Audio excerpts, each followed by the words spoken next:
اس وقت گھر میں گہما گہمی کا عالم تھا، ہر کوئی خوشی سے جھوم رہا تھا۔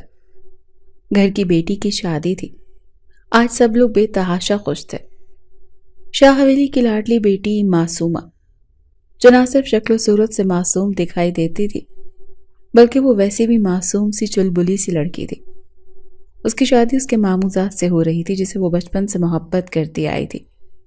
اس نے اپنی زندگی میں بہت سی تکلیفیں دیکھی تھی، کیونکہ اس کے تایا نے اس کے باپ کے مرنے کے بعد اسے اور اس کی ماں کو گھر سے نکال دیا تھا۔ تب سے ہی وہ اور اس کی ماں شاہ حویلی میں اپنے بھائیوں کے ساتھ رہتی تھی۔ معصومہ محض 5 سال کی تھی جب اس شاہ حویلی میں آئی تھی۔ اس کے 2 ماموں تھے اور ان دونوں کا ہی ایک ایک بیٹا تھا۔ انہیں اکثر بیٹی کی کمی محسوس ہوا کرتی تھی۔ اس وجہ سے جب سے معصومہ اس گھر میں آئی تھی، حویلی والوں کے لیے خوشی کا باعث بن گئی تھی۔ اس کے بڑے ماموں کا بیٹا عالم شاہ اس معصوم سی لڑکی سے بے تحاشا محبت کرتا تھا۔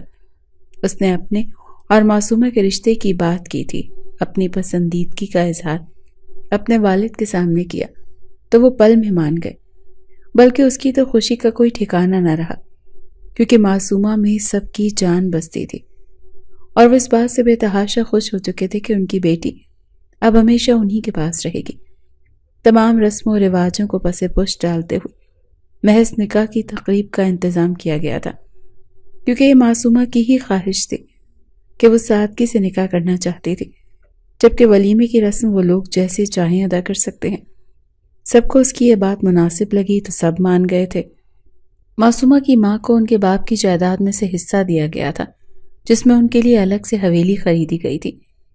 وہ دونوں وہاں رہ سکتی تھی، لیکن وہاں معصومہ شاہ کے بڑے ماموں نے انہیں یہ کہہ کر انکار کر دیا کہ وہ گھر ہمیشہ معصومہ کا ہی رہے گا۔ شادی کے بعد وہ چاہے تو اپنے شوہر کے ساتھ وہاں رہ سکتی ہے، لیکن جب تک اس کی شادی نہیں ہو جاتی وہ یہیں اسی گھر میں رہے گی۔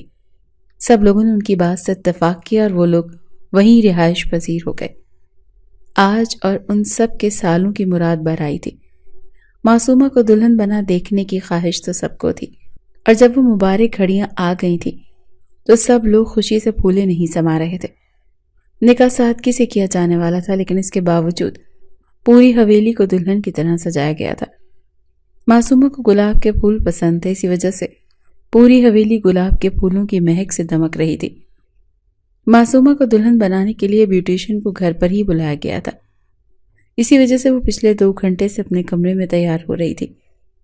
معصومہ نے نہایت ہی خوبصورت لال رنگ کا جوڑا پہن رکھا تھا، جس کی بچپن کی خواہش تھی کہ وہ لال رنگ کا خوبصورت سا شادی کا جوڑا پہنے۔ بچپن میں وہ اکثر کہا کرتی تھی کہ وہ اماں کا جوڑا پہن کر اپنے شہزادے کے ساتھ رخصت ہو جائے گی۔ اسے یقین تھا کہ ایک نہ ایک دن اس کا شہزادہ آئے گا اور اسے لال جوڑے میں بیاہ کر لے جائے گا، اور بالآخر آج اس کی یہ مراد بر آئی تھی۔ وہ اس وقت لال اور سلور کلر کے خوبصورت سے امتزاج کے بنے جوڑے میں ملبوس تھی۔ اس کے بالوں کو جوڑے کی شکل دی گئی تھی اور دوپٹے کو بہت ہی سلیقے سے پن کیا گیا تھا اور سیٹ کیا گیا تھا۔ اس کے چہرے پر ہلکا پھلکا میک اپ کیا گیا تھا، کیونکہ وہ پہلے ہی بے تحاشا خوبصورت تھی۔ اس وجہ سے اس نے زیادہ میک اپ کرنے سے بیوٹیشین کو روک دیا تھا۔ تقریباً بیوٹیشین کے 2 گھنٹے کی پرزور محنت کے بعد وہ اس وقت آئینے کے سامنے کھڑی اپنے وجود کو دیکھ رہی تھی۔ وہ اس وقت کسی خوبصورت حسینہ سے کم نہیں لگ رہی تھی۔ بیوٹیشین اسے تیار کر کے جا چکی تھی، جبکہ اس کی ماں جب کمرے میں آئی تو اپنی بیٹی کو اس قدر خوبصورت روپ میں دیکھ کر بے تحاشا رو دی۔ اس کی آنکھیں بے ساختہ ہی نم ہو گئی تھی۔ اس کی چھوٹی سی گڑیا اتنی جلدی بڑی ہو گئی تھی کہ وہ اب کسی اور کی دلہن بننے جا رہی تھی۔ معصومہ کا نکاح اس کے اپنے ہی گھر میں رکھا گیا تھا، کیونکہ وہاب شاہ کے بیٹے عالم شاہ کا کہنا تھا کہ وہ اپنی بیوی کو اس کے گھر سے رخصت کروا کر اپنے گھر لانا چاہتا ہے۔ اسی وجہ سے وہ اس وقت اپنے گھر میں موجود تھی، جبکہ عالم شاہ اور باقی کی حویلی والے شاہ حویلی میں موجود تھے۔ معصومہ کی ماں نے اپنی بیٹی کی نظر اتاری اور اس کا صدقہ دیتے ہوئے وہ اب اس کمرے کو چھوڑ کر خود بالکل باہر نکل گئی، جبکہ معصومہ کا دل زور زور سے دھڑک رہا تھا۔ بالآخر آج اس کو اس کی محبت ملنے والی تھی۔ اس نے جس پل کا بے صبری سے انتظار کیا تھا، وہ گھڑیاں محض کچھ ہی دور تھی۔ وہ بے صبری سے بار بار کھڑکی کی جانب جاتی اور بارات کے آنے کا انتظار کرتی۔ اسے اپنے دولہے کو دیکھنے کا بے انتہا شوق تھا اور وہ بے صبری سے انتظار کر رہی تھی۔ اسے انتظار کرتے ہوئے تقریباً 1.5 گھنٹہ گزرا تھا کہ یکدم ہی اس کے کمرے پر کسی نے زوردار دستک دی۔ اس دستک کی آواز پر معصومہ یکدم ہی اچھل گئی۔ اس کا دل خوف زدہ ہو گیا، اس کی دھڑکنیں خوف سے لرزنے لگی، ہاتھ پاؤں جیسے کانپنے لگے۔ یکدم ہی اس پر عجیب و غریب سی کیفیت طاری ہو گئی۔ وہ خوفزدہ نگاہوں سے دروازے کی جانب دیکھ رہی تھی۔ اس کی ماں تو اس طرح دھڑ دھڑ دروازہ نہیں بجا سکتی تھی، اور اس وقت اس کے گھر میں ملازموں کے علاوہ اس کی ماں اور وہ تھے، تو بھلا کون تھا جو اس طرح سے دروازہ کھٹکھٹا رہا تھا؟ اس سے پہلے کہ وہ کچھ کہتی یکدم دروازہ کھلا اور ایک نقاب پوش کمرے کے اندر داخل ہوا۔ اس نقاب پوش کو دیکھ کر معصومہ یقیناً ڈر چکی تھی، کیونکہ وہ اس وقت مکمل کالے لباس میں موجود تھا، یہاں تک کہ اس نے اپنا چہرہ بھی کالے رنگ سے اس کے سور کی شکل جیسے ماسک سے چھپایا ہوا تھا۔ اس کی دونوں ہاتھوں پر کالے رنگ کے گلوز تھے، جبکہ پیروں میں بھاری بوٹ جن کا رنگ کالا ہی تھا۔ وہ اس وقت بھی بے تحاشا ڈراؤنا انسان لگ رہا تھا۔ وہ آہستہ آہستہ قدم بڑھاتا معصومہ کی جانب بڑھ رہا تھا، جبکہ معصومہ اپنی جگہ پر فریز ہو چکی تھی۔ اس کی دھڑکنیں خوفزدہ ہونے کی وجہ سے جیسے ساکت ہو گئی تھیں۔ اس کے وجود میں کسی قسم کی کوئی بھی ہلچل محسوس نہیں کی جا سکتی تھی۔ اس سے پہلے کہ وہ نقاب پوش معصومہ کو پکڑتا، معصومہ ہوش کی دنیا میں لوٹتے ہی گھبراتے ہوئے فوراً سے دروازے کی جانب بھاگی۔ ہائی ہیلز پہنے ہونے کی وجہ سے وہ یکدم لڑ کھڑائی تھی جب اس نقاب پوش نے اسے دونوں بازوؤں سے دبوچتے ہوئے اپنے روبرو کیا۔ معصومہ بے تحاشا ڈر چکی تھی، جبکہ وہ نقاب پوش جس کی آنکھیں سرمئی رنگ کی تھیں، وہ اپنی خون چھلکاتی آنکھوں سے معصومہ کا سجا سنورا سروپ دیکھ رہا تھا۔ اس نقاب پوش نے معصومہ کو دونوں بازوؤں میں پکڑتے ہوئے دیوار کے ساتھ لگا دیا، جبکہ معصومہ کا دل خوف سے بے تحاشا دھڑک رہا تھا۔ کون ہو تم؟ وہ لڑکھڑاتی ہوئی آواز میں بولی۔ اس کی آواز جیسے اندر ہی کہیں دب کر رہ گئی تھی۔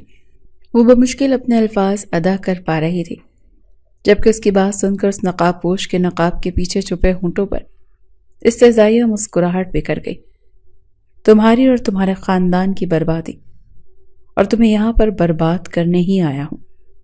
یہ کہتے ہی اس کے ساتھ معصومہ کی گردن میں ایک عجیب سا انجیکشن لگایا، جس کی وجہ سے معصومہ محض چند منٹوں میں ہی اس کے بازوؤں میں جھول گئی۔ معصومہ کا یہ معصوم روپ دیکھ کر وہ نقاب پوش استہزائیہ مسکرایا اور اسی لیے بیڈ کی جانب بڑھا۔ اسے بیڈ پر آہستگی سے لٹاتے ہوئے اس نے اس کا وہ سجا سورا روپ دیکھا، اور پھر اس نے اس کے ساتھ وہ کیا جو کوئی کرنے کے بارے میں سوچ بھی نہیں سکتا۔ وہ نقاب پوش اس کی حالت بگاڑ کر وہاں سے جا چکا تھا، جبکہ پیچھے اس پری پیکر کی زندگی تباہ و برباد ہو چکی تھی۔ کوئی سوچ بھی نہیں سکتا تھا کہ آج کے دن معصومہ کے ساتھ ایسا بھی کچھ ہو جائے گا۔ کچھ ہی دیر میں بارات پہنچ چکی تھی، جبکہ جو حادثہ معصومہ کے ساتھ پیش آیا تھا اس کے بعد یہ بات تو یقینی تھی کہ اس کی شادی ناممکن تھی۔ معصومہ کی ماں اور اس کی ممانیاں جیسے ہی کمرے میں داخل ہوئیں تو کمرے کا اور بیڈ شیٹ کا حال دیکھ کر انہوں نے بے ساختہ اپنے اپنے منہ پر ہاتھ رکھ لیا، جبکہ معصومہ کی حالت اس وقت قابل رحم تھی۔ معصومہ کی ماں نے فوراً ہوش میں آتے ہوئے اس کی جانب قدم بڑھائے اور اسے ایک بڑی سی چادر میں لپیٹ دیا۔ اس کی حالت دیکھنے کے بعد ہر کوئی یہی سمجھ رہا تھا، بلکہ واضح یہی محسوس ہو رہا تھا کہ معصومہ کے ساتھ زیادتی کی گئی ہے۔ معصومہ کی حالت دیکھتے ہی معصومہ کی ماں بے تحاشا رونے لگی، جبکہ اس کی ممانی جس کے بیٹے کے ساتھ اس کا نکاح ہونے والا تھا، وہ یہ منظر دیکھ کر مزید وہیں رک نہیں پائی اور وہاں سے چلی گئی۔ اب کسی بھی قیمت پر اس لڑکی کی شادی اپنے بیٹے سے نہیں کروا سکتی تھی، اسی وجہ سے وہ بارات واپس لے گئے۔ عالم پوچھتا رہ گیا کہ ایسی کیا وجہ ہے جس کی وجہ سے آپ مجھے واپس چلنے کا کہہ رہی ہیں، لیکن معصومہ کی حالت دیکھنے کے بعد عالم کی ماں نے 1 منٹ کی دیر کیے بغیر عالم کا ہاتھ پکڑا اور اسی لیے واپس گاڑی میں بیٹھ گئی۔ گاڑی میں بیٹھی اس نے وہاب صاحب اور عالم شاہ کو تمام حقیقت سے آگاہ کر دیا تھا۔ معصومہ کے ساتھ زیادتی کی گئی ہے اور اب وہ کسی بھی صورت پر ایک استعمال شدہ لڑکی کو اپنے گھر کی بہو نہیں بنائیں گی۔ یہ سب سنتے ہی جہاں عالم سکتے کی حالت میں آ گیا، وہیں وہاب صاحب کو بیوی کے اس قدر کم ظرفی پر بے تحاشا دکھ ہوا، لیکن عالم کے تاثرات دیکھنے کے بعد وہ کچھ کہہ نہیں پائے، کیونکہ عالم بھی یقیناً اب یہی چاہتا تھا۔ وہ جو محبت کا دعوے دار تھا، محبت کی رٹ لگائے رکھتا تھا، وہ محض اپنی ماں کی باتوں میں آ کر وہاں سے بارات واپس لے گیا تھا، جبکہ معصومہ کی ماں نے فوراً سے پہلے ڈاکٹر کو فون کیا۔ کچھ ہی دیر میں ڈاکٹر وہاں پر موجود تھی۔ ڈاکٹر نے معصومہ کا مکمل چیک اپ کیا، لیکن چیک اپ کرنے کے بعد جو بات معصومہ کی ماں کو ڈاکٹر نے بتائی، وہ سن کر معصومہ کی ماں کے پیروں تلے سے زمین کھسک گئی۔ وہ اس بات پر کبھی بھی یقین نہیں کر سکتی تھی جو کچھ وہ سن چکی تھی۔ اگر وہ یہ تمام باتیں اپنے بھائی اور بھابھی کو بتا دیتی تو بھی وہ دوبارہ اس رشتے کے لیے راضی نہ ہوتے۔ اسی وجہ سے انہوں نے مجبوراً معصومہ کی شادی اسی روز کرنے کا فیصلہ کر لیا۔ لیکن اب مسئلہ یہ تھا کہ اس حالت میں معصومہ سے شادی کرے گا کون؟ اس سے پہلے کہ وہ کسی اور کا انتخاب کرتی، انہوں نے گھر کا ایک ملازم معصومہ کے کمرے میں داخل ہوتا ہوا نظر آیا۔ انہوں نے اس ملازم سے درخواست کی کہ وہ معصومہ سے شادی کر لے، کیونکہ شادی کے بعد معصومہ اسی گھر میں رہنے والی تھی، اور وہ ملازم کے طور پر نہیں بلکہ داماد گھر جمائی کے طور پر اس کی بیٹی کے ساتھ اس گھر میں رہے۔ معصومہ کی ماں نے سامنے کھڑے ملازم سے جیسے التجا کی، جبکہ وہ معصوم سی لڑکی جو اب تک بے ہوش تھی، اس پر کیا قیامت ٹوٹ کر گزر چکی تھی۔ وہ سب سے انجان تھی۔ تقریباً آدھے گھنٹے بعد جب معصومہ کو ہوش آیا تو اسے تمام حقیقت سے آگاہی دی گئی، لیکن تمام بات کو سنتے اسے ایسا محسوس ہوا جیسے آسمان اس کے سر پر آن گرا ہو۔ اس کی محبت اس سے چھن چکی تھی۔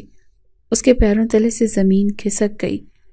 ہاتھوں پیروں میں لرزش واضح تھی، جبکہ بے یقینی کی وجہ سے آنکھیں پھٹی کی پھٹی رہ گئی۔ وہ بے یقینی کی کیفیت میں کھڑی اپنی ماں کو گھورے جا رہے تھے، جبکہ وہ ملازم وہاں کھڑا اس معصوم سی لڑکی کی بربادی پر اندر ہی اندر خوش ہو رہا تھا۔ اس نے جو چاہا تھا وہ اسے مل چکا تھا۔ معصومہ کی ماں نے اپنی بیٹی کو مسلسل سکتے کے عالم میں کھڑا دیکھ کر اسے واپس بیڈ پر بٹھایا اور اس سے التجا کرنے لگی، روتے ہوئے بلکتے ہوئے۔ اس کے آگے ہاتھ چھوڑ گئیں کہ وہ گھر کے اس ملازم سے نکاح کر لے۔ معصومہ کو اپنی ماں کی ذہنی کیفیت پر شبہ ہوا۔ بھلا وہ کسی ملازم سے نکاح کیسے کر سکتی تھی؟ بجائے اس کے کہ وہ عالم کو سمجھاتی اور اسے ساری حقیقت بتاتی، وہ اسے ملازم سے شادی کرنے کا کہہ رہی تھی۔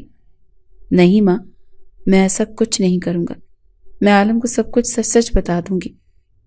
وہ جیسا سمجھ رہے ہیں میرے ساتھ ویسا کچھ نہیں ہوا۔ جانے وہ کون تھا کون نہیں، لیکن وہ صرف مجھے برباد کرنے آیا تھا۔ اس نے میرے ساتھ کچھ بھی غلط نہیں کیا، بلکہ بس وہ میری بربادی چاہتا تھا۔ لیکن میں عالم کو جب سب کچھ سچ سچ بتاؤں گی تو مجھے پورا یقین ہے وہ مجھ پر یقین کریں گے۔ آخر کو وہ بھی مجھ سے محبت کرتے ہیں۔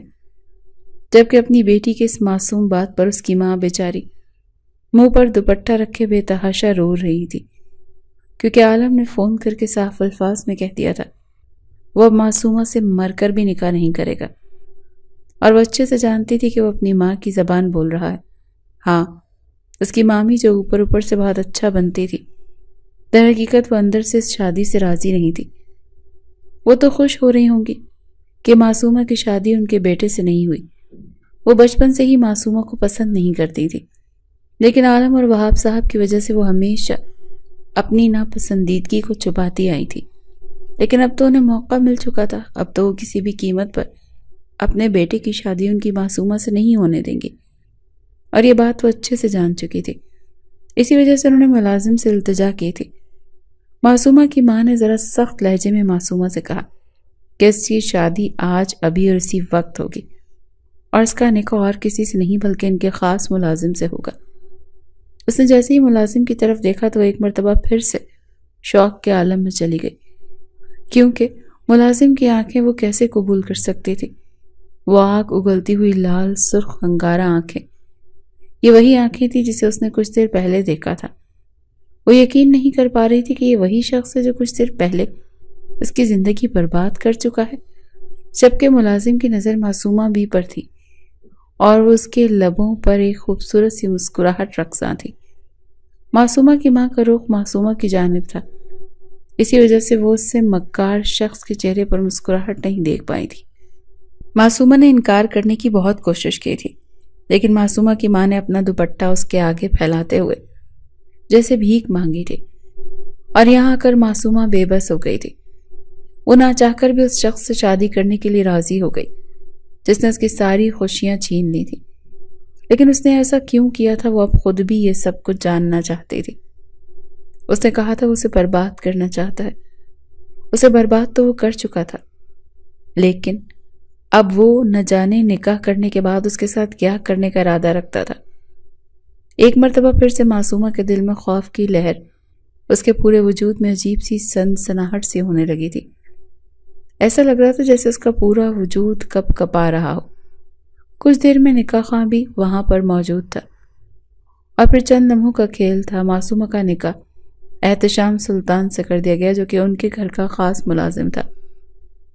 نکاح کی رسم ادا ہونے کے بعد معصومہ کی ماں نے اپنے خاص ملازم احتشام سلطان کا بے تحاشا شکریہ ادا کیا، اور اس نے اپنی بیٹی کی خوشیوں کی بھیک مانگی تھی کہ اس کی بیٹی کو خوش رکھے، جبکہ احتشام سلطان نے ان دونوں ہاتھوں کو اپنے ہاتھوں میں تھام لیا اور انہیں جیسے تسلی دینے لگا کہ وہ معصومہ کو کسی قسم کی کوئی تکلیف نہیں دے گا، بلکہ اسے بے تحاشا خوش رکھے گا، جبکہ اس کی آنکھوں کی عجیب و غریب سی چمک معصومہ کو بے تحاشا خوف زدہ کر رہی تھی۔ کچھ دیر کے بعد سب لوگ وہاں سے روانہ ہو گئے۔ اب کمرے میں محض معصومہ اور احتشام رہ گئے تھے۔ معصومہ کے کمرے سے سب کے جانے کی دیر تھی کہ احتشام نے دروازہ بند کیا، اور کنڈی لگاتے ہوئے وہ آہستہ آہستہ قدم اٹھاتا معصومہ کی جانب بڑھنے لگا۔ جیسے ہی وہ معصومہ کے قریب پہنچا تو اس نے اپنے چہرے پر موجود مسکراہٹ کو مزید گہرا کر دیا، اور پھر اس نے معصومہ کا ہاتھ پکڑتے ہوئے اسے بے تحاشا خوف زدہ لہجے میں کہا، میں تمہیں خود سے ملوانا چاہتا ہوں معصومہ، بس مجھے چند منٹ کا وقت دو۔ یہ کہہ کر وہ واش روم کی جانب بڑھ گیا، جبکہ معصومہ حیرت اور بے یقینی سے پھٹی پھٹی نگاہوں سے اس شخص کو دیکھ رہی تھی جو ان کے گھر کا ملازم تھا، جسے شاید آج سے پہلے اس نے کبھی دیکھا بھی نہیں تھا۔ کچھ دیر بعد جب وہ واش روم سے باہر نکلا تو وہ ایک الگ ہی روپ میں موجود تھا۔ معصومہ سامنے کھڑے اس شخص کو دیکھ کر ایک مرتبہ پھر حیرت میں غوطہ زن ہوئی تھی، کیونکہ جو شخص واش روم میں گیا تھا یہ وہ تو نہیں تھا، وہ تو ایک نہایت ہی کالا سا انسان تھا، جبکہ اس کے سامنے کھڑا شخص نہایت ہی خوبرو انسان تھا۔ ہلکی ہلکی بیئرڈ، سرمئی آنکھیں، خوبصورت کالے گھنے بال، دراز قد، اس نے کالے رنگ کی شلوار قمیص پہن رکھی تھی۔ اس کا دودھیا وجود معصومہ کے سامنے تھا۔ وہ اپنے سامنے اس قدر خوبرو شخص کو دیکھ کر ایک پل کو تو دنگ رہ گئی۔ تم کون ہو؟ یہ بات کہتے ہوئے معصومہ کی زبان لڑکھڑا گئی، جبکہ معصومہ کی اس بات پر احتشام کا قہقہا پورے کمرے میں گونجا تھا۔ وہ معصومہ کے قریب ہوا اور اسے دونوں بازوں کو اپنے دونوں ہاتھوں میں دبوچتے ہوئے اس نے اسے دیوار کے ساتھ لگا دیا، اور اس کا خوبصورت چہرہ اوپر کرتے ہوئے اس کی نظریں اس کے حسین چہرے پر ٹک سی گئیں۔ اس کا نام ہی معصومہ نہیں تھا، وہ واقعی میں بہت زیادہ معصوم تھی، جبکہ اس کی حالت اب پہلے سے کافی حد تک بہتر تھی۔ لبوں پر موجود لپسٹک جو کچھ دیر پہلے خراب کر گیا تھا وہ اب دوبارہ سے لگائی گئی تھی۔ اس کا چہرہ شاید دھلوا کر دوبارہ ہلکا سا میک اپ کا ٹچ دیا گیا تھا، اسی وجہ سے وہ اس خوبصورت جوڑے میں بے تحاشا حسین لگ رہی تھی۔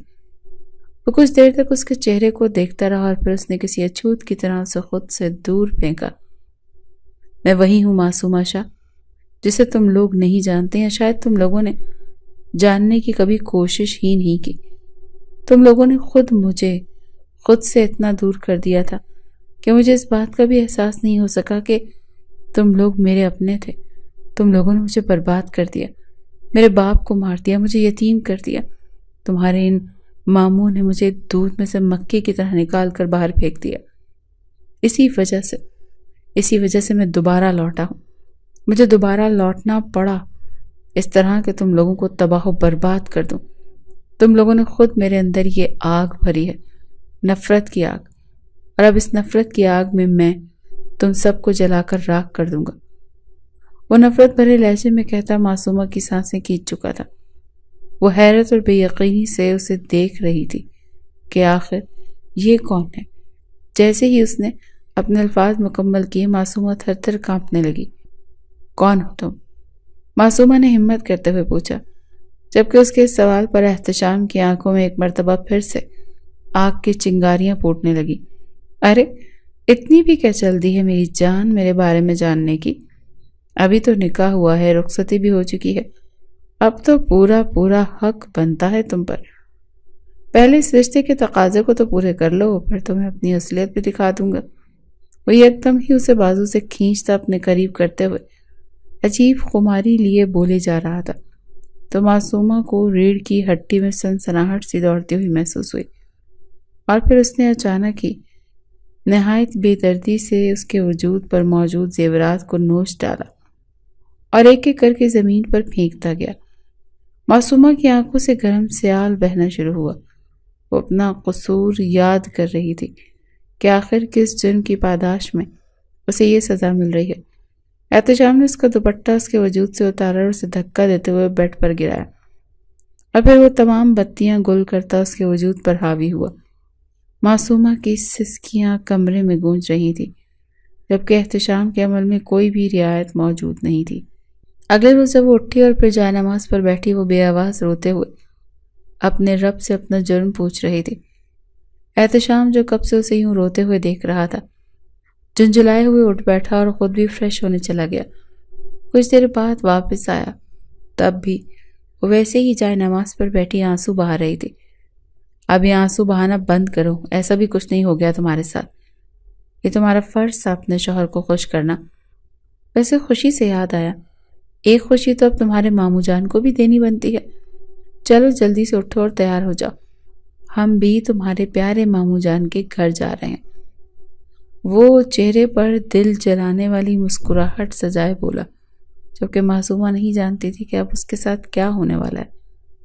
کیا اس کا شوہر اسے ایک رات کے بعد ہی اس کے ماموں کے گھر واپس چھوڑنے کا کہہ رہا ہے؟ اس سے پہلے کہ وہ کچھ پوچھتی احتشام جا چکا تھا.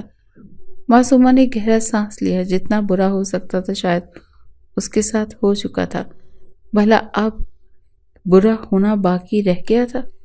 وہ اللہ کا نام لیتی اٹھی اور تیار ہوتی کچھ ہی دیر میں گاڑی میں موجود تھی. گاڑی اپنی راہ پر گامزن تھی. کچھ دیر بعد گاڑی شاہ مینشن کے احاطے میں رکی تو گیٹ خود بخود کھلتا چلا گیا. جیسے ہی احتشام گاڑی سے اترا، معصومہ بھی اس کے ساتھ ہی باہر نکلی. احتشام نے شان سے آنکھوں پر گوگلز لگایا اور معصومہ کا ہاتھ پکڑتے ہوئے شاہ مینشن میں داخل ہوا. اس وقت ناشتے کا وقت تھا، اسی وجہ سے سب لوگ وہاں موجود تھے. معصومہ کو وہاں دیکھ کر سب لوگ اپنی اپنی کرسیوں سے اٹھ کھڑے ہوئے اور حیرت سے خوبرو شہزادوں سی آن بان رکھنے والے شخص کے ساتھ دیکھنے لگے. وہاب صاحب اسے دیکھ کر آگے بڑھے لیکن ان کی بیوی نے ہاتھ پکڑ کر روک دیا. تم یہاں کیا لینے آئی ہو؟ اب منہ کالا کرنے کے بعد سکون نہیں ملا تمہیں جو اب پھر سے اس گھر میں اپنا غلیظ وجود لے کر آ گئی ہو؟ وہاب صاحب کی بیگم غصے سے بولی جبکہ اپنی مامی کا یہ روپ دیکھ معصومہ دنگ رہ گئی. اس سے پہلے کوئی پوچھتا اور کچھ بولتا احتشام نے آگے بڑھتے ہوئے چپ کروا دیا. اپنے بھتیجے سے نہیں ملیں گی تائی؟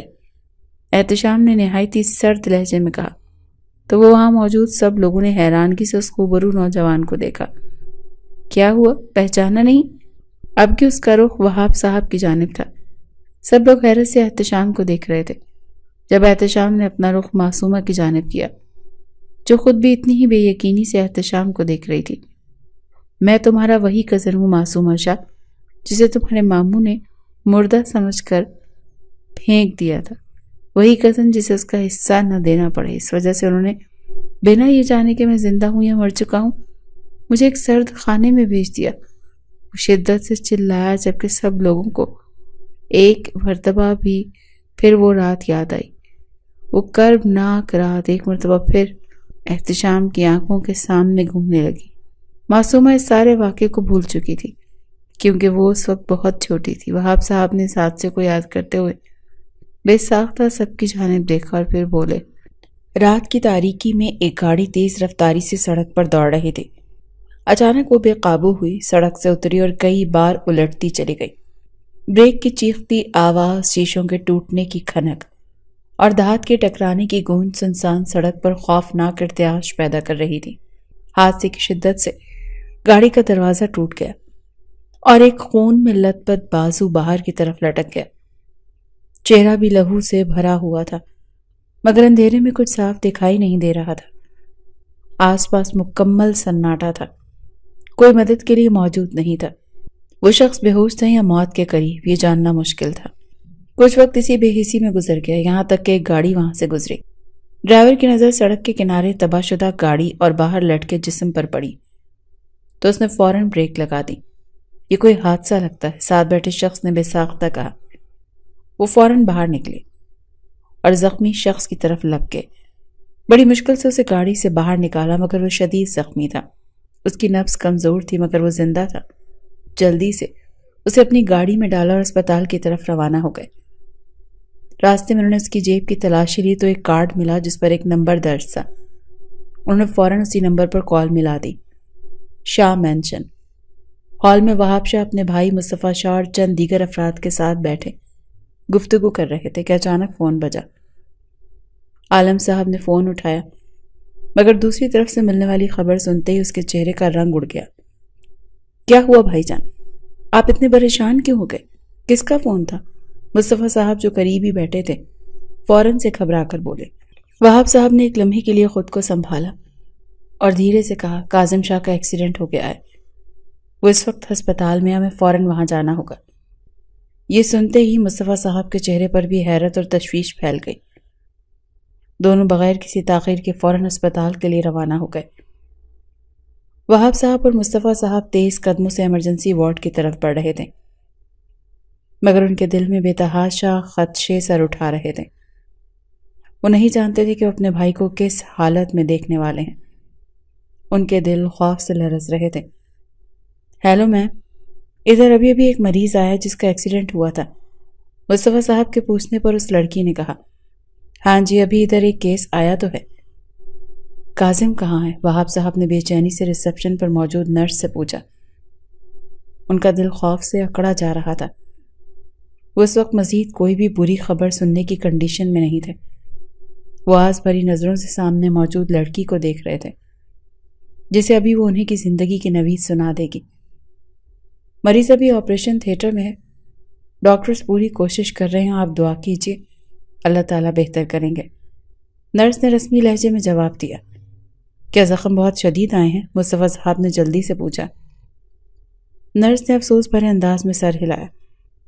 ظاہری چوٹیں کافی زیادہ ہیں، خاص طور پر سر پر۔ ہمیں حتمی طور پر کچھ کہنے کے لیے آپریشن مکمل ہونے کا انتظار کرنا ہوگا۔ اس سے پہلے کچھ نہیں کہہ سکتے، آپ پلیز دعا کیجیے۔ یہ سن کر وہاب صاحب بے اختیار کرسی پر بیٹھ گئے جبکہ مصطفیٰ صاحب پریشانی سے کمرے میں چکر لگانے لگے۔ چند گھنٹے بعد آپریشن تھیٹر کا دروازہ کھلا اور ایک ڈاکٹر باہر آیا۔ کاظم اب کیسا ہے؟ وہاب صاحب اور مصطفیٰ صاحب ایک ساتھ بولے۔ ڈاکٹر نے ایک لمحے کا توقف لیا اور پھر سنجیدگی سے بولا، کاظم شاہ کی حالت ابھی نازک ہے لیکن خوش قسمتی سے جان بچ گئی ہے۔ شکر ہے۔ وہاب صاحب نے گہری سانس لی مگر ڈاکٹر نے ایک عجیب سی نظروں سے انہیں دیکھا۔ مگر کیا ڈاکٹر صاحب؟ مصطفیٰ صاحب نے گھبرا کر پوچھا۔ ڈاکٹر نے گہری سانس لی پھر دھیرے سے کہا، حادثے کے باعث اس کے دماغ پر چوٹ آئی ہے، ابھی کچھ کہنا مشکل ہوگا مگر ہمیں خدشہ ہے کہ وہ وقتی طور پر یادداشت کھو سکتا ہے یا شاید ذہنی توازن متاثر ہو سکتا ہے۔ یہ سن کر کمرے میں سناٹا چھا گیا۔ کچھ دیر بعد کاظم کو ہوش آیا تو مصطفیٰ صاحب اور وہاب صاحب فوراً کمرے میں پہنچے مگر جو منظر انہوں نے دیکھا وہ ان کی توقعات سے کہیں زیادہ خوفناک تھا۔ کاظم جیسے ہی آنکھیں کھول کر ہوش میں آیا تو اس کی نظریں بے چینی سے ادھر ادھر بھٹکنے لگیں۔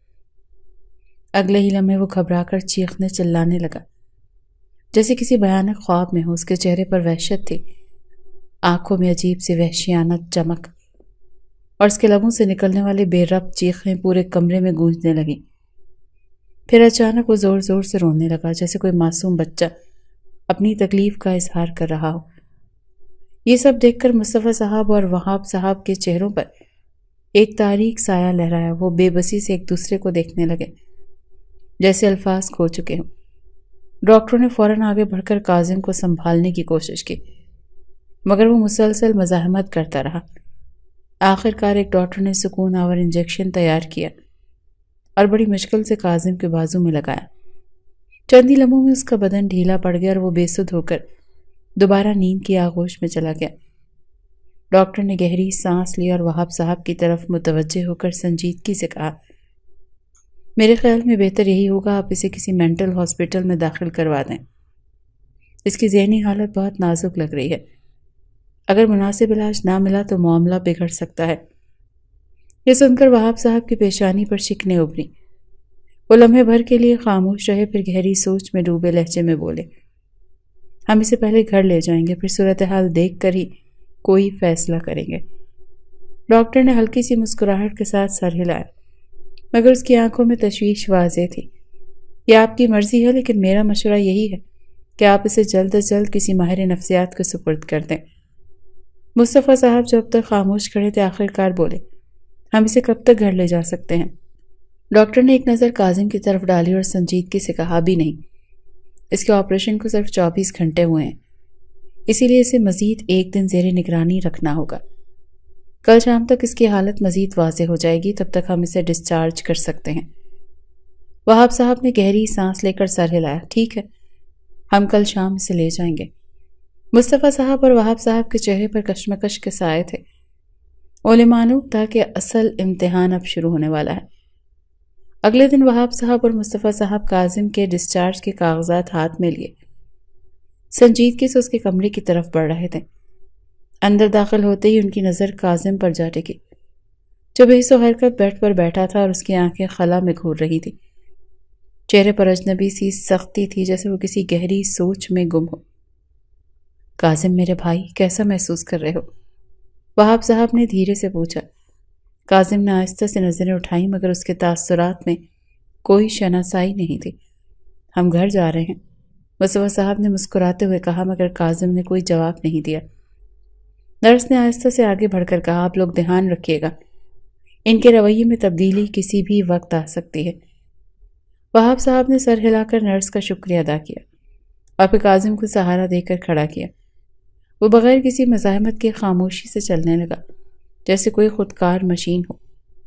جیسے ہی وہ لوگ گاڑی کے قریب پہنچے، کاظم اچانک گھبرا کر چیخنے چلانے لگا۔ اس کے چہرے پر خوف کے آثار نمایاں تھے، آنکھیں وحشت زدہ تھیں اور وہ مسلسل پیچھے ہٹنے کی کوشش کر رہا تھا۔ نہیں، میں اس میں نہیں بیٹھوں گا، میں نہیں جانا چاہتا، وہ زور زور سے چلاتے ہوئے پیچھے ہٹنے لگا۔ وہاب صاحب اور مصطفیٰ صاحب نے فوراً آگے بڑھ کر اسے سنبھالنے کی کوشش کی، مگر وہ بری طرح مزاحمت کر رہا تھا۔ اس کا بدن کانپ رہا تھا، ماتھے پر پسینے کے قطرے نمودار ہو چکے تھے، اور ایسا لگ رہا تھا جیسے گاڑی کو دیکھتے ہی اس کے ذہن میں حادثے کی یاد تازہ ہو گئی تھی۔ بڑی مشکل سے دونوں نے اسے قابو کیا اور کسی نے کسی طرح گاڑی میں بٹھا دیا، لیکن کاظم اب بھی خوفزدہ تھا۔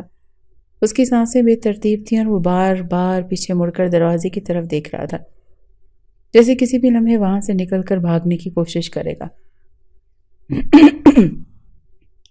اور اوپر سے اس نے واقعی ایسا کیا تھا۔ ابھی گاڑی سٹارٹ ہوئی ہی تھی کہ کاظم شاہ نے اچانک سے گاڑی سے باہر چھلانگ لگا دی۔ وہ چلتی سڑک پر بے تحاشا بری طرح گرا تھا کہ ابھی جو زخم بھرا بھی نہ تھا وہ پھر سے تازہ ہو گیا۔ وہاب صاحب اور مصطفیٰ صاحب نے بے یقینی سے یہ منظر دیکھ رہے تھے۔ پلک چھپکنے کی دیر تھی اور کیا سے کیا ہو گیا۔ وہ گاڑی کا دروازہ بند کرنے کو تیار نہیں تھا، اسی وجہ سے گاڑی کا لاک کھلا ہوا تھا۔ شاید وہ گاڑی میں خوفزدہ تھا، اسی وجہ سے اس نے دروازہ کھولا اور باہر چھلانگ لگا دی۔ سڑک پر خون ہی خون بکھر چکا تھا، وہاں کا تمام حصہ جیسے خون کی ندی ہو رہا تھا۔ دونوں بھائی پھر سے گاڑی سے نکلے اور بھاگتے ہوئے کاظم شاہ تک پہنچے، لیکن افسوس وہ وہیں پر دم توڑ چکا تھا، جبکہ وہ دونوں آنکھوں نہایت ہی بے یقینی سے یہ منظر دیکھ رہی تھی۔ انہوں نے بوجھل قدموں اور جھکے کاندھوں کے ساتھ کاظم شاہ کے بے جان وجود کو واپس گاڑی میں ڈالا اور روتے ہوئے اسے واپس حویلی کی جانب لے جانے لگے۔ حویلی پہنچنے پر جیسے ہی گاڑی حویلی کے دروازے پر رکی، گھر کی خواتین فوراً باہر آ گئیں۔ سب کی نظریں بے چینی سے کاظم شاہ پر تھیں، جو انہیں کہیں نظر نہیں آ رہا تھا۔ کچھ دیر بعد سفید چادر میں لپٹا وجود ان کے سامنے آیا، جسے دیکھتے ہی تمام خواتین کی چیخیں بلند ہو گئیں۔ یہ کون ہے وہاب صاحب؟ پروین بیگم، جو کہ وہاب صاحب کی بیگم تھی، بے یقینی سے بولی۔ یہ وہ کاظم، وہاب صاحب کہتے ہوئے تو رو پڑے۔ یہ کیا ہو گیا کاظم کو؟ نورین بیگم، جو کہ مصطفیٰ صاحب کی بیوی تھی، حیرانگی سے بولی، جبکہ وہ معصوم سا بچہ جس کی عمر ابھی محض 10 سال تھی وہ بھی وہاں پہنچ چکا تھا، لیکن اس کا رد عمل سب سے عجیب تھا۔ اس عجیب رد عمل پر سبھی الجھن میں پڑ گئے۔ وہ جو ہمیشہ سنجیدہ اور مضبوط رہتا تھا آج کسی سہمی ہوئی روح کی طرح لگ رہا تھا۔ مصطفیٰ صاحب نے گہری سانس لی اور دھیمے لہجے میں بولے، کاظم شاہ اب اس دنیا میں نہیں رہا۔ یہ سنتے ہی سب لوگوں پر جیسے آسمان ٹوٹ پڑا، جبکہ احتشام اب بھی سنجیدہ نظروں سے باپ کی میت کو دیکھ رہا تھا۔ یہ سب کیسے ہوا؟ نورین بیگم نے بے چینی سے پوچھا۔ ہمدانی صاحب نے سب کو حادثے کی تفصیلات بتائیں، پھر افسوس بھرے لہجے میں بولے، اب پتہ نہیں احتشام کب ٹھیک ہوگا بھی یا نہیں۔ فضا میں خاموشی چھا گئی کیونکہ اس کی حالت دیکھ کر سب کو ہی اس کی ذہنی حالت پر شبہ ہو رہا تھا۔ صدمہ تھا بھی تو اتنا بڑا، میت کو لے جایا گیا، حویلی میں قیامت ٹوٹ چکی تھی۔ ایسے میں سب سے زیادہ نقصان اگر کسی کا ہوا تھا تو وہ احتشام شاہ تھا، جس سے اس کی دنیا چھن چکی تھی۔ ماں بچپن میں ہی چھوڑ گئی تھی اور اب باپ بھی جا چکا تھا۔ احتشام کو اس کے کمرے میں لے جایا گیا۔ وہ اب بھی نڈھال تھا اور کسی سے بات کرنے کے بجائے بس دیواروں کو گھور رہا تھا۔ کچھ ہی دیر بعد اسے دوا کھلا کر سلا دیا گیا۔ اگلی صبح سب لوگ یوں ہی افسردہ سے تھے۔ جب وہ احتشام کو اٹھانے اس کے کمرے میں گئے تو اس کا وجود تقریباً بے جان ہو چکا تھا۔ سب لوگ پریشان ہو گئے اور پھر وہ فوراً سے اسے لیے اسپتال پہنچ گئے۔ وہاں جاتے ہی فوراً سے ڈاکٹرز نے اس کا علاج کیا۔ کچھ دیر بعد جب ڈاکٹر واپس آئے تو انہوں نے بتایا کہ احتشام پر اس حادثے کا بہت برا اثر ہوا ہے، جس کی وجہ سے وہ اس طرح ری ایکٹ کر رہا ہے۔ وہاب صاحب نے بمشکل بھتیجے کی حالت کو برداشت کیا تھا اور پھر وہ اسے لیے واپس گھر آ گیا۔ آہستہ آہستہ احتشام کا رویہ مزید برا ہوتا جا رہا تھا۔ وقت گزرنے کے ساتھ ساتھ باقی سب نے بھی کوشش کرنا چھوڑ دی۔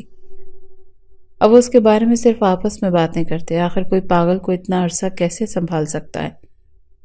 پتہ نہیں وہاب صاحب اور مصطفیٰ صاحب اسے پاگل خانے کیوں نہیں بھیج دیتے۔ ان کی بیویوں کا یہی کہنا تھا، لیکن بھلا وہ اپنے بھائی کی آخری نشانی کو کیسے چھوڑ سکتے تھے؟ ایسے میں ایک دن اچانک سے ان کی زندگیوں میں معصومہ کی آمد ہوئی۔ اس کے آتے ہی گھر کا ماحول ٹھیک ہونے لگا تھا۔ وہ آتے ہی سب کی لاڈلی بن گئی۔ سب سے اہم بات، احتشام اس کی وجہ سے کافی حد تک ٹھیک ہونے لگا تھا۔ اب عالم کو بھی اپنے بابا اور چچا کا فیصلہ بالکل درست لگا۔ وہ بھی احتشام کو پاگل خانے بھیجنے کے حق میں نہیں تھے۔ معصومہ احتشام کے قریب رہنے لگی، اسی لیے اس نے خود ہی اس کی ہر چیز کا خیال رکھنا شروع کر دیا تاکہ کسی کو کوئی شکایت کا موقع نہ ملے۔ وہ معصوم اس کے ساتھ اٹیچ ہوتی جا رہی تھی۔ احتشام معصومہ کے علاوہ کسی سے بات نہیں کرتا۔ وہ بالکل خاموش رہتا تھا۔ وہ نہ کسی سے بات کرتا اور نہ ہی کسی چیز میں دلچسپی لیتا، اور اسی وجہ سے سب نے سکون کا سانس لیا تھا۔ مگر ایک دن ایسا ہوا جس نے سب کو حیران کر دیا تھا۔ معصومہ اپنی دوست کے ساتھ کھیلنے چلی گئی تھی اور اس کی غیر موجودگی میں اس کی مامی کھانے کی پلیٹ لے کر احتشام کے کمرے میں آئی۔ جیسے ہی احتشام نے انہیں دیکھا وہ اچانک چیخنے چلانے لگا۔ اس نے کمرے کی ہر چیز اٹھا کر ادھر ادھر پھینکنا شروع کر دی اور غصے سے چلایا، چلی جاؤ یہاں سے، میں نے کھانا نہیں کھانا۔ یہ کہہ کر اس نے کھانے کی پلیٹ بھی زور سے دیوار پر ماری۔ اس کی تائی کا صبر جواب دے کر انہوں نے غصے میں آ کر اس کو ایک زوردار تھپڑ مار دیا۔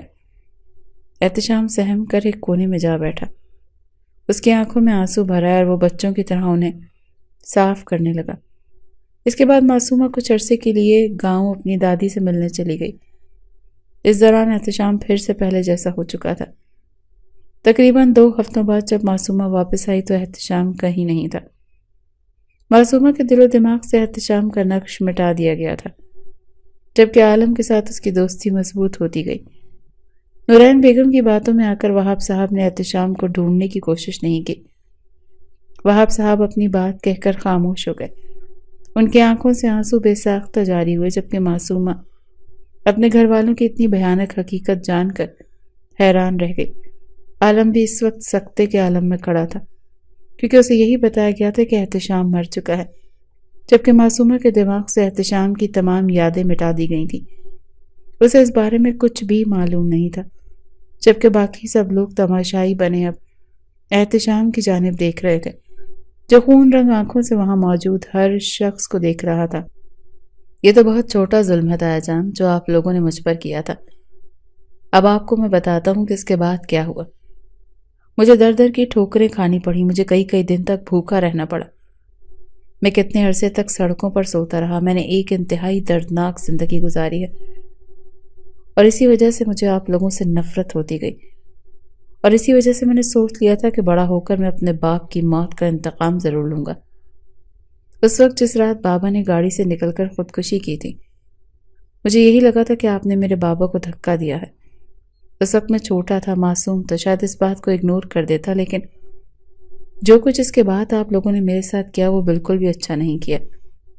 اسی وجہ سے میں نے سب سے بدلہ لینے کے لیے اس رات وہ سب کچھ کیا۔ ہاں، معصومہ کی زندگی برباد کرنے والا کوئی اور نہیں بلکہ میں ہی ہوں، کیونکہ میں بچپن سے ہی معصومہ سے محبت کرنے لگا تھا۔ ایک وہی تھی جو مجھے سنبھال سکتی تھی، لیکن آپ لوگوں نے اتنا ظلم کیا کہ اسے بھی مجھ سے دور کر دیا۔ میرے ماں باپ تو پہلے ہی مجھ سے دور جا چکے تھے، لیکن آپ لوگوں کو مجھ پر پھر بھی ترس نہیں آیا۔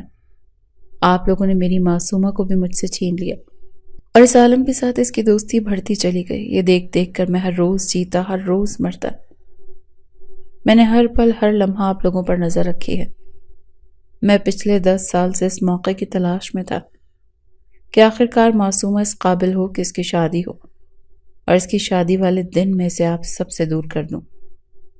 میرا معصومہ کو تڑپانے کا کوئی ارادہ نہیں تھا، لیکن میں اچھے طریقے سے جانتا تھا کہ معصومہ کی ذرا سی تکلیف پر آپ لوگ تڑپ اٹھیں گے، اسی وجہ سے میں نے اسے ٹارگٹ کیا تھا۔ اس رات معصومہ کے کمرے میں ہی گیا تھا، اور میں نے ہی اس کے ساتھ کوئی زیادتی نہیں کی تھی، بلکہ میں نے محض اس کے کپڑے اور لپسٹک خراب کر دی تھی، جس سے یہ واضح ہو جائے کہ اس کے ساتھ زیادتی کی گئی ہے۔ میں عالم کی شدت پسندی سے بہت اچھی طرح سے واقف ہو چکا تھا۔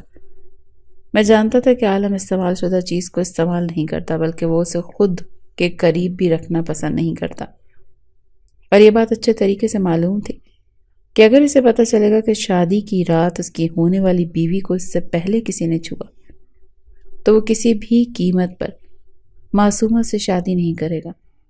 اور میں یہ بھی اچھی طرح سے جانتا تھا کہ 10 سال ان کے گھر ملازمت کرنے کے بعد سب سے بہتر آپشن میں ہی ہوں گا، کیونکہ میں نے بہت پہلے ہی معصومہ کی ماں کے دل میں اپنی جگہ بنا لی تھی، اور اسی وجہ سے جیسا میں نے سوچا تھا بالکل ویسا ہی ہوا۔ میرے پلان کے مطابق غزالہ بیگم نے مجھ سے التجا کی، اور معصومہ کا نکاح مجھ سے کرنے کے لیے وہ کسی بھی حد تک جانے کے لیے تیار تھی، اور میں اچھے طریقے سے جانتا تھا کہ معصومہ کا نکاح مجھ سے ہی ہوگا، اور اگلے ہی روز میں سے آپ لوگوں کے سامنے لے آؤں گا۔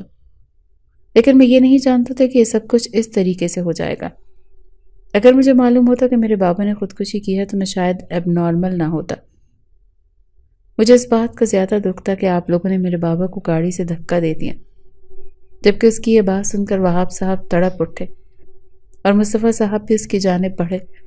ایسا کچھ نہیں تھا بیٹا، ہم نے جان بوجھ کر تمہارے باپ کو دھکا نہیں دیا تھا، بلکہ وہ شاید اس حادثے کی وجہ سے گاڑی میں بیٹھنا ہی نہیں چاہتا تھا، اسی وجہ سے وہ خود ہی گاڑی سے کود پڑا۔ میری بہت بڑی بھول تھی کہ میں نے اپنی بیوی کی باتوں میں آ کر تمہیں ڈھونڈنے کی کوشش نہیں کی، اور سب سے یہی کہہ دیا کہ تم مر چکے ہو، مجھے معاف کر دو۔ وہاب صاحب اور مصطفیٰ صاحب نے باقاعدہ ہاتھ جوڑ لیے تھے، جبکہ احتشام اب ساری حقیقت جاننے کے بعد معصومہ کی طرف دیکھ رہا تھا، کیونکہ وہ خود کو معصومہ کا قصوروار سمجھ رہا تھا۔ معصومہ جو خود بہت معصوم تھی، اس نے ایک مسکراہٹ کے ساتھ احتشام کو دیکھا، جس کا مطلب واضح تھا کہ وہ احتشام سے خفا نہیں ہے، کیونکہ چاہے جو بھی تھا، کل رات اس نے بہت ہی نرمی کا مظاہرہ کیا۔ اس نے معصومہ کو کسی بھی قسم کی تکلیف دینے کی کوشش نہیں کی تھی، اور اسی وجہ سے معصومہ نے اسے بھی سچے دل سے اسی وقت معاف کر دیا تھا، کیونکہ وہ اس کے بچپن کا دوست بھی تھا، اور ویسے بھی جتنے ظلم احتشام شاہ پر ہو چکے تھے، اس کے بعد اسے کسی بھی قسم کی سزا دینا بالکل بھی ٹھیک نہیں تھا۔ بدگمانیوں کے بادل چھٹ چکے تھے، جبکہ وہاب صاحب اور مصطفیٰ صاحب کی بیویوں نے بھی احتشام صاحب سے ہاتھ جوڑ کر معافی مانگی تھی، جبکہ انہیں بالکل بھی یقین نہیں تھا کہ وہ ان دونوں کو معاف کر دے گا۔ لیکن اتنے سال اپنے سگے رشتوں سے دور رہنے کے بعد احتشام شاہ مزید کسی بھی قسم کی دشمنی کو پالنا نہیں چاہتا تھا، اسی وجہ سے اس نے سب کو معاف کر دیا تھا۔ سب سے اہم بات تو یہ تھی کہ اس کا اور معصومہ کا رشتہ بالکل ٹھیک نہج پر آ چکا تھا۔ وہاب صاحب نے احتشام سے کہا کہ وہ اسے اس کا حصہ دینے کے لیے تیار ہیں، لیکن اس نے انکار کر دیا، احتشام نے واضح الفاظ میں کہا کہ میں یہاں پر حصہ لینے نہیں بلکہ بدلہ لینے آیا تھا۔ اب جب سب کچھ کلیئر ہو چکا ہے تو مجھے کوئی حصہ نہیں چاہیے، بلکہ میں چاہتا ہوں کہ میں معصومہ کے ساتھ اپنے گھر میں رہوں۔ ہاں یہ سچ ہے کہ میں 10 سال سے معصومہ کے گھر میں ملازموں کی طرح رہ رہا تھا، لیکن در حقیقت میں نے اپنی پڑھائی مکمل کی ہے اور میں ایک بہت اچھا بزنس مین ہوں۔ میں معصومہ کو وہ تمام سہولیات دے سکتا ہوں جو ایک اچھا شوہر دیتا ہے۔ میں آپ سے اجازت چاہتا ہوں، میں معصومہ کو اپنے گھر واپس لے جانا چاہتا ہوں۔ جبکہ وہاب صاحب نے دونوں کو پیار بھری نظروں سے دیکھا اور انہیں محبت سے رخصت کر دیا، جبکہ عالم کے دل میں ایک خلش سی رہ گئی تھی۔ کاش اس رات اس نے اپنی ماں کی باتوں پر یقین نہ کیا ہوتا، بلکہ معصومہ کو اپنا لیا ہوتا تو آج وہ اس کے ساتھ ہوتی۔ لیکن شاید معصومہ اس کے نصیب میں ہی نہیں تھی، وہ جس کے نصیب میں تھی اسے مل چکی تھی۔ معصومہ اور احتشام اب اپنی زندگی پرسکون طریقے سے گزار سکتے تھے۔